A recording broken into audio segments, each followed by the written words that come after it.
and welcome to 30 Days of Terror Day 28. How you do? We're going to go straight into it. I've got 4 stories for you today. 4? All Yes, about indeed. picnics and fun days out and Listen, do you just want to, hilarity. do you want to go for a picnic? Is that why you keep talking about picnics? Maybe I do. Is that it? Do you want to go for a picnic, have some baby bells? I just feel like I've not heard enough picnic drama stories. I think if people start sending in picnic dramas, then that won't be my go-to nice positive thing. I just feel like most people go to picnics and they might get rained on, but then comedy ensues, or they might just have a nice time. So I feel like it's a go-to nice story. If someone sends me a picnic drama story where everything went disastrously wrong, I'll stop talking about picnics. I actually don't know what to say. Story number 1 comes from Paul. My mother is Irish, and we've grown up with a sometimes contradictory mix of Catholicism and Irish folklore. The Pope and ghosts go hand in hand in our family. In 1985, my dad was a prison officer, and when he got a promotion, we had to move from the northeast of England down to Suffolk. His new post was at HMP High Point, near Haverhill. It used to be known as RAF Strathis Hall during World War II. In 1985, I was 12, and HMP High Point was a low-security prison that housed the famous jockey and convicted tax fraudster Lester Piggott. The staff accommodation was in the grounds of the prison. I was told that this housing was originally used for the bomber crews that flew out of the RAF Strathis Hall during World War II and their families. When we went to Strathis Hall for a recce visit before moving down permanently, my parents were given a choice of houses on the estate that we'd be moving into. My mum saw a nice end terraced house with a big garden and plumped for that one. As we were looking around what would soon become our new house, a neighbour came out and started chatting to my parents. She told my mum to think again about that particular house, because she said one of the old bomber crews that lived in that terrace during the war hadn't returned from a bombing raid over Germany, and it was bad luck. She also told my mum that the family that had lived in the house previously were into the occult and held regular seances in the dining room. Apparently the lady of the house was so invested in contacting the dead that she kept a pile of manure in the room to ward off evil spirits. Apparently the family never opened any windows in the house either, for similar reasons. Despite these 2 excellent reasons for us to pick another house, my mum seemed unperturbed, and a few weeks later we moved in. Standard stuff, as my mum is partial to a good haunting. One of my mum's first missions on arrival was to locate the nearest Catholic church and introduce herself to the priest. I was dragged along, being the qualified altar boy that I was. Naturally, the priest was Irish, and him and my mum got on like a house on fire from the get-go. I was recruited as an altar boy in our new parish too. Not long after we'd settled in, my brother and I were at school one day. My dad was at work in the prison, and my mum was home alone, 7 months pregnant with my little sister. After a morning of cleaning, my mum sat down in the living room to watch a bit of telly. Out of the corner of her eye, she saw movement in the dining room through the open door that divided both rooms. She thought nothing of it and continued watching her show. A few minutes later, she saw movement again. This time, she was more certain that it was something real, and she called out my dad's name. When he didn't reply, she started to panic. She rang the prison and asked to speak to my dad. When he came onto the phone, she asked if there were any prisoners out gardening in the grounds of the prison, which was weirdly normal, and they were supervised as they were groundskeeping. My dad said there were no prisoners in the grounds at the time, and my mum told him that there was somebody in the house. My dad immediately made his way home. My mum went to get out of the house, but as she did, she says she saw a man in full World War II flight dress standing in the dining room facing away from her. She says that as she was watching him, he started walking into the hallway and then upstairs into one of the bedrooms. My mum bolted out of the house to be met by my dad. My dad went into the house and checked it over and found no one there. My mum was beside herself. Naturally, she called the priest and told him her story. He came straight over to the house, complete with portable altar, vestments, and miscellaneous religious equipment. For me, it was home time. The school bell rang, and my brother and I got the bus home. When I got through the front door, I was met by my mum, my dad, and the priest. Standard Tuesday. The priest asked me if I'd help him in the living room, and when I walked in there, I saw a fully kitted out mobile altar. The priest proceeded to say prayers at what felt like a mini exorcism mass before bobbing around all the rooms of the house, splashing holy water around like it was a bottle of Brute aftershave, with me in tow, waving the ceremonial incense around like the professional I was. After a cup of tea and a few biscuits, the priest was on his way. From that day on, the house was calm, and my mum never saw anything out of the ordinary again, at least not in that house. That genuinely happened, and my mum swears blind to this day that it happened as she described. I don't believe in God anymore, but after a childhood with my mum and her ghostly encounters, one involving a hot press, I do believe in ghosts. So a hot press is what you would call an airing cupboard, I guess, or a linen cupboard, depending on what country you're in. In Ireland, a hot press is an airing cupboard, essentially. Okay. Nice. Thanks. Just to let everybody know, I love the sound of his Irish Catholic mammy, by the way. Yeah. Love her. Yeah. She sounds like an absolute treat. That, seeing the Bomber Crew would freak me out, but I don't know whether it would make me go super scared, because you know that a Bomber Crew lived in the house. Yeah, I think I'd be... Unless they started messing with me, and then I'd be like, no. I think I'd get an awful fright at the absolutely. time, but then I'd be like, oh, bless him. But I can also see the Irish Catholic mammy instantaneously going to the priest. Yeah, I guess. And the priest instantaneously rocking up like some sort of fucking superhero. I kind of imagine the pop-up altar. That's not what you called it, but that's what I'm calling it. I kind of imagine the pop-up altar coming out of one single briefcase. So you just opened it Mary Poppins style, and all this stuff came out. Vestiments, all the thing. What was that swinging incense thing? Have you ever smelled that swinging incense? Yeah, but I don't know where. I have not smelled Irish version. I've smelled it in Italy plenty of times, in France. It's the same stuff. And I used to, because I was an altar server when I was a kid, and when you served a funeral in particular, you'd have that swinging incense. And the reason why, and as an altar server, you stand there like swinging it from side to side to keep it lighting, so that it would keep fanning the like little smouldering incense in it. And the amount of times you'd look at it and you'd be like, oh shit, that's gone out. But you're still there swinging it because you can't really duck backstage to light it again. Being an altar server was weird. Yeah, no, I saw a fantastic the incense ball swinger. That's right. Go for it. I want to say Italy. Wandered into in the middle of a funeral service, and the priest was giving it some big style. They also, interestingly, in a different church I went into, had it suspended from the ceiling like a pendulum, and it was lit and it was swung from the ceiling, like constantly. Yeah, well, no, during the service they swung it from the ceiling. What I'd love is to see an incense burner swinging it around like poi. Do you know, like nunchucks, swinging it around the place. I think I've seen a film where an action nun or a priest does that. Oh, I'd say it's definitely been done, yeah. So our second story today comes from Hannah.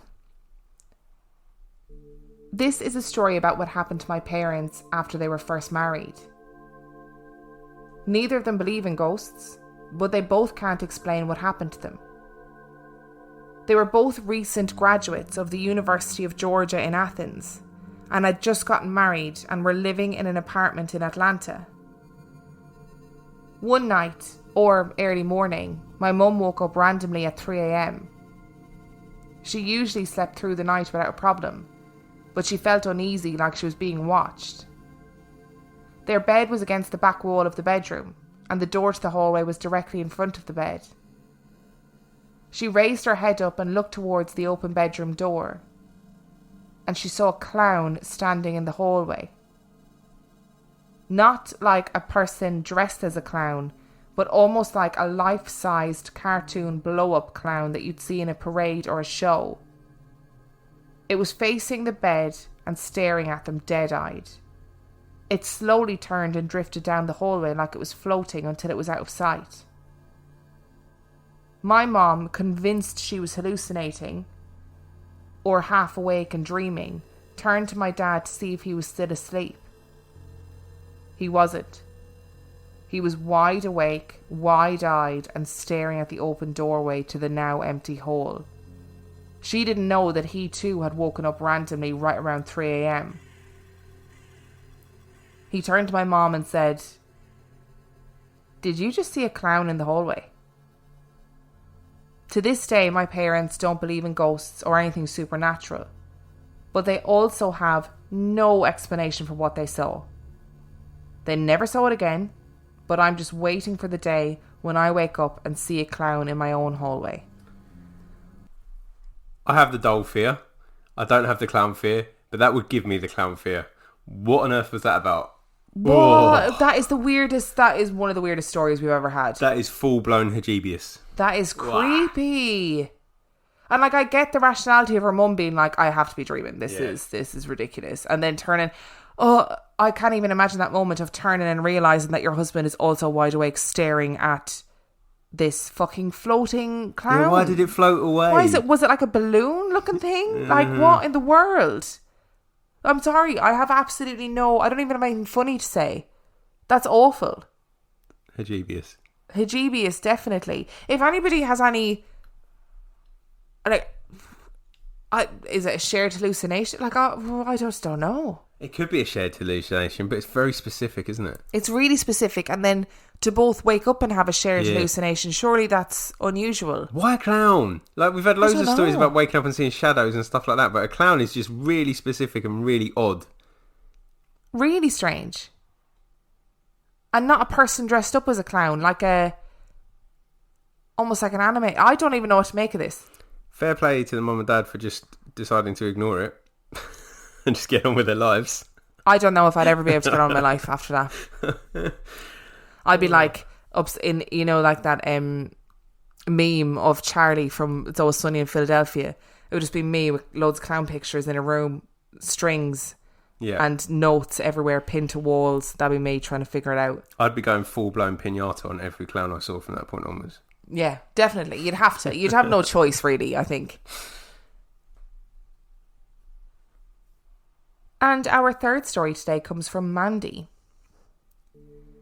We had a beautiful home in Bear, Delaware. It was a big 2-story house and is like the ideal family home. The house was built back in the 30s, so it was old. Our family was big. I have 3 older siblings, 2 brothers and 1 sister. It all started one night when we finished our dinner. Our kitchen was connected to the garage. My siblings and I decided to play a board game, and my parents went upstairs to bed after cleaning. So as we were playing and laughing, we heard the garage door lock, all on its own. We all paused and stared at each other in fear and adrenaline. My older brother Brandon got up quietly from his chair and proceeded to his baseball bag that was on the kitchen floor. As we all sat frozen, my brother grabbed his bat and crept towards the door. He unlocked it quietly and slowly opened the door. He raised his bat as he was walking to enter the garage. It slammed loud, right in front of our faces. We all ran up to our parents' room and explained what had happened. My dad jumped out of bed and told us to lock the door behind him in case someone had broken into the garage. My dad explained that he went downstairs, and as he entered the kitchen slowly, he found our board game flipped off the kitchen table, and the table about 10 feet next to the oven. My dad looked in the garage and scanned the whole house. He came back to the room and said, "I didn't find anybody. Are you sure that's what happened?" We swore to him that something was down there. My mum looked at my dad with concern, and they ended up calling the police. Of course they didn't find anything, no big surprise there. My sister and I shared a room and didn't sleep all night. Our house had days where it would be quiet and nothing would happen, and then other days it would be steady with activity. The next encounter happened to me and my mother. It was a few weeks after our first incident. I was having terrible nightmares of a man in a red and black checkered flannel shirt sitting in the corner of me and my sister's room. I was only 7 years old at the time. My dad worked the night shift by this point, so he wasn't home until 6 in the morning. So my mom was holding me, and I was on the edge of the bed about to fall asleep. The TV was on with cartoons or something. My mom was fast asleep at this point, but I couldn't close my eyes. Just as I was about to doze off, I felt the side of the bed lower as if someone was sitting. Like someone my dad's size was sitting there. I tried waking up my mom by whispering her name, but she didn't respond. I felt my breathing intensify, and I nudged my mom at this point, saying, "Mom, wake up." She heard me that time, and responded with, "What, Mandy? I'm trying to sleep." I pointed to the corner of the mattress and said, "Something is sitting there." She squinted her eyes and whispered, "Lay back down and it will go away." She held me tighter, and after a few painstaking minutes, we felt the bed release the compression. My mom rolled over to the phone and called my dad at work. I overheard her say, "Jim, something was in the room with me and Mandy, but we couldn't see anything. What do I do?" My mom rushed me out of the bedroom in the dark and grabbed my sister. We all went into my brother's room and locked the door. My dad arrived in a hurry, and we could hear his car approaching from up the street. He ran inside quickly and up to my brother's room. My mom opened the door and hugged him, and he said, "Why is every light on in the house?" My mom replied, "Jim, the house was pitch black when we came into the room. I didn't turn on any lights."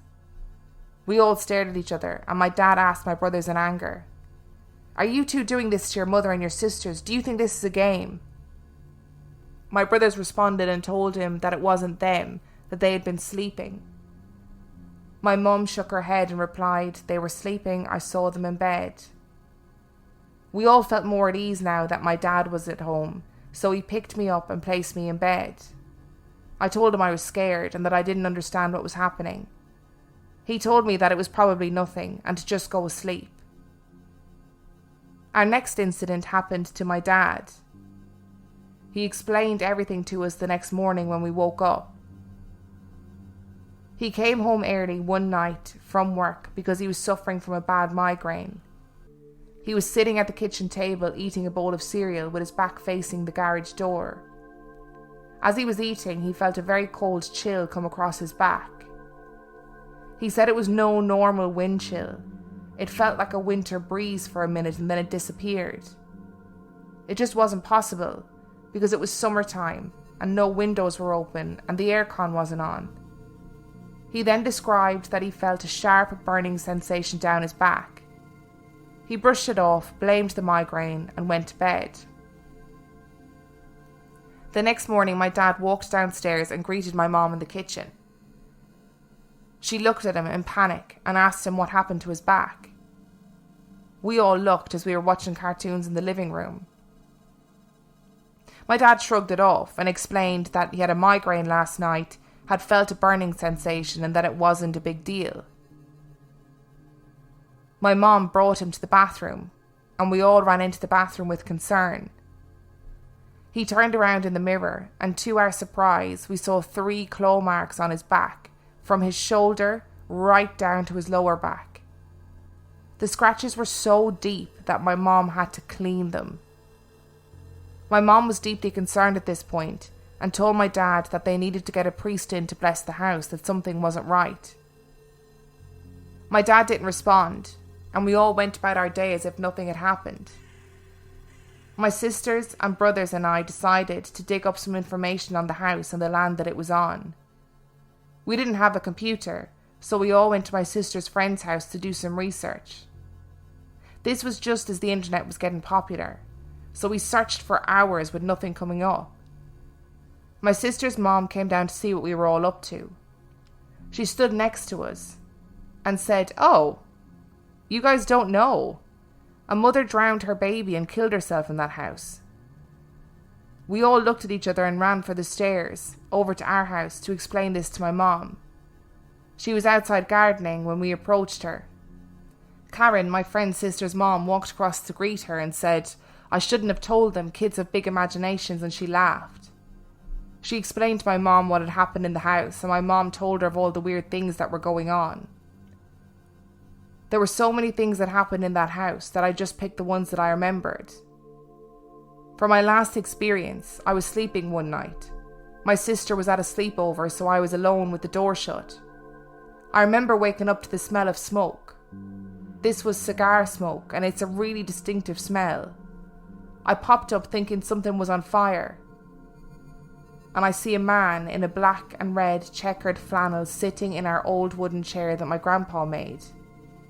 I could only see his torso, his arms and his legs. I couldn't see any head or shoulders. I sat there in shock.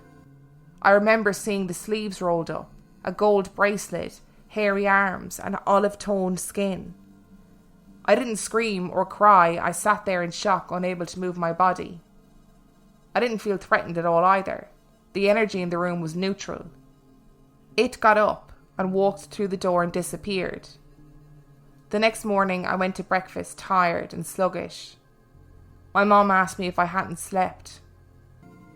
I told her that I had smelled burning, and then a man in a flannel shirt was there with a gold bracelet.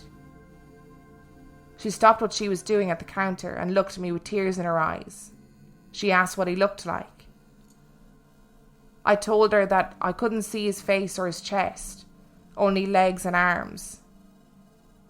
She started crying and she said that was your great-grandfather checking in on you. I don't like the bit where they're all in a massive panic and it's the mum and Mandy asleep and then someone sits on their bed and then they go and lock themselves in the room. Oh, and then all the family in the room together, all freaking out. Oh, fuck that. But thank goodness that her brother is a baseball player and he's got a Louisville Slugger to hand. I'm presuming that's the brand of the baseball bat.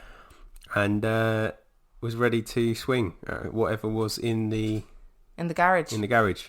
Much more sensible than grabbing a knife. Yes, definitely. You grab that baseball bat. Yep. If it's a demon, you kick the shit out of it. You do that. Swing that baseball bat. I'd say, and this is, I know I'm going to get in a lot of trouble for how far I'm reaching with this next statement because I know that you think I get a bit carried away at times, but no, I'm going to put it all on the line with this statement and say I'm pretty sure that house was haunted.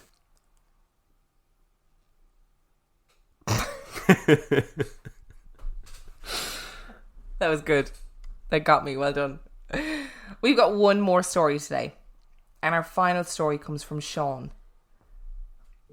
I'm writing to share two experiences from my life that, while potentially explainable as the result of everyday causes, seemed truly strange and paranormal at the time, to the point that they've caused me to believe that paranormal experiences have causes beyond human understanding.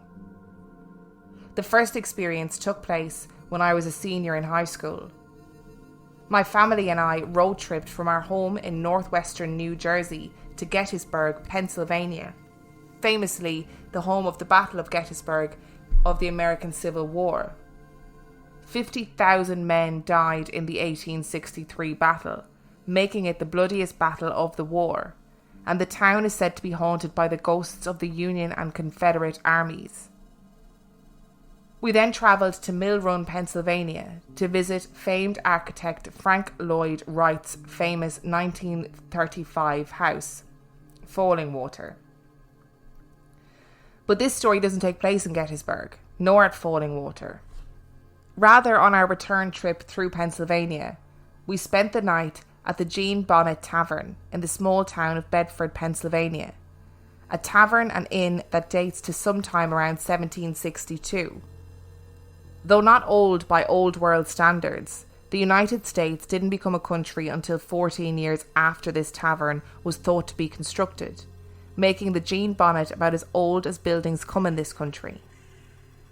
We arrived at the Jean Bonnet after dark, and my dad, mom, sister and I, and my uncle, aunt and two small cousins, piled out of our cars and walked up the wooden steps to the ground floor of the stone tavern. The ground floor was still a working pub, where locals were relaxing and tipping back a pint or two. The innkeeper directed us to the old wooden staircase that lead to the second floor, the top floor, where the guest rooms were located. We were the only visitors staying the night. Though I'm sure they couldn't have been original, the stairs were extremely worn and dusty, and the beams that held up the wood-planked top floor were so old that they bowed in the middle, meaning the dimly lit hallway that ran down the centre of the building was noticeably lower than where the floor met the old stone outer walls. On top of that, the glass in the windows, which surely couldn't have been original, was so old that it had run as very old glass does, so any view out of the tavern through these upstairs windows was warped and distorted. I knew nothing of the Jean Bonnet before our arrival, being a disinterested 17-year-old on a forced family trip. All I knew was what I saw walking in. The place was old, dark and creepy. I swung open the door to what was to be my room, and I hesitantly ventured in. It was dark, with more warped glass windows on two walls. Like the hallway, the wood-planked floor was old, worn and dusty. The only furniture was an antique bedside table, a small worn rug, and a small four-poster bed with a trunk at its foot. I tossed my backpack onto the bed and moved across the empty room toward one of the windows to see if there was any kind of view. It was then that I heard a noise that made my skin prickle and feel hot from a rush of adrenaline. Have you ever been in a theatre after the lights go down and the play is about to start? Can you remember that noise of dozens of people whispering all around you and being unable to understand what they're saying? Well, that's what I heard. Suddenly, all around me, I could hear whispering voices. I ran out of the room as quickly as I could and joined my family in the hallway so that we could have dinner on the semi-basement of the tavern, which was a restaurant built into the side of the hill. I didn't mention my experience thinking I'd imagined it, but when we walked into the basement-level restaurant, I saw that the walls were covered in old newspaper and magazine clippings about how the tavern was haunted.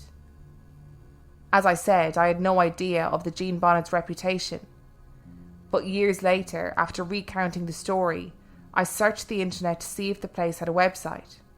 Eventually I found it, and a quick look at the folklore page of their site made me think that my experience may have been more than my mere imagination. Tales of spirits and inanimate objects moving seemingly by themselves are not uncommon at the tavern. It may not seem like much, but the experience made such an impression on me that it caused me to believe that ghosts, whatever they are real. My second story took place years later, when I was in my late 20s and living in Seattle, Washington, in a big 5-bedroom, craftsman-style house with some close friends. The house was located in the Wallingford neighbourhood of Seattle and was probably built sometime in the early part of the 20th century. Again, not terribly old for most countries, but old for the US, particularly the West Coast. My bedroom was upstairs and at the farthest end of a long hallway, with the door facing the hallway straight on. The city neighbourhood was well lit by street lamps, so much so that there was often too much light in the house at night and it made it hard for me to sleep. One night my girlfriend, who is now my wife, was sleeping over, but none of my other roommates were home. We awoke in the middle of the night to hear the front door slamming closed, followed by heavy footsteps climbing the stairs to the second floor. The footsteps slowly approached the door to my bedroom and then stopped.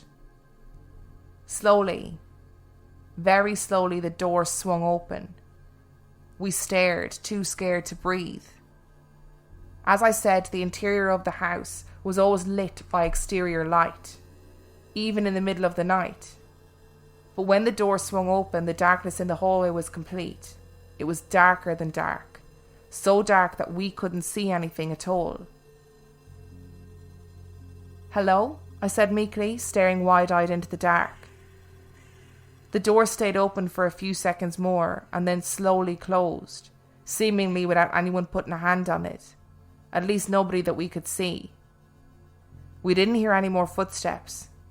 Then a few seconds later, we heard the heavy front door squeak open and loudly close.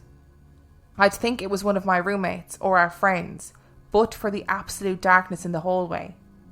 I'd never seen it dark like that, and I haven't since. Over the next few days, we asked everyone whether it had been them that had opened my door in the middle of the night. But either it wasn't anyone we knew, or it wasn't anyone at all. I always locked my door after that.